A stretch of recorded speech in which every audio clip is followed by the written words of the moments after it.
हे मई, अरे तनी आज गाजर का हलवा बना देना। गाजर का हलवा के हलवा बना दी तारा के हाँ? अरे तो पैसा दे, लेके आई गाजर। अरे को हाली कहीं के बाहर निकल जाए के बार बार के बतिया कहा तनी सुनत देखे।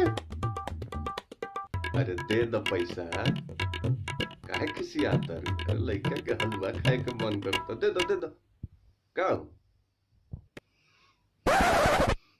वो कम नहीं थी। अरे बाप, गलती हो गई।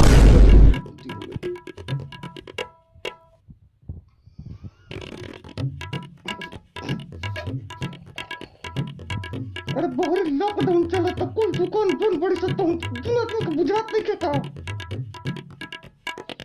अरे बाजारे नानू जाए रे माई, हे ये नीचे दुकानिया खुलल बिया न, ओही जैसे जल्दी लेके आ जइते ना। अरे ये खाली कनी है तो तारा सुनात नहीं खे ना हाँ? अरे बीमारी तारा बाबूजी के यार ना हो कि तारा के छोड़ दी काहे नहीं के बुझात तारा।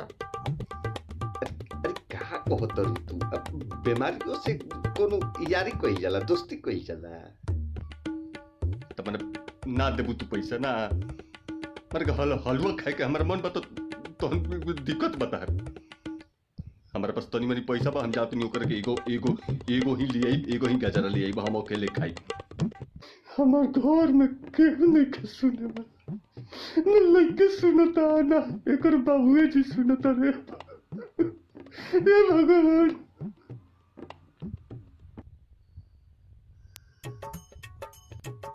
का भइलो? गाजर कहाँ बा? ए मुंहवा पर हाथ काहे धइले बड़ मर्द?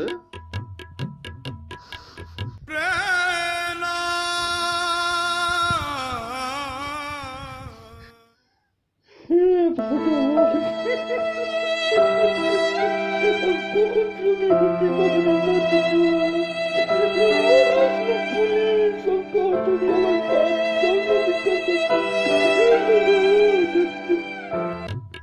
अरे अरे अरे माई हमारी बात सुन, पुलिस नाम मरलो सा।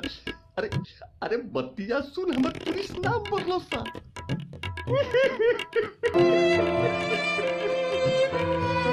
अरे हमर बतिया तो सुन।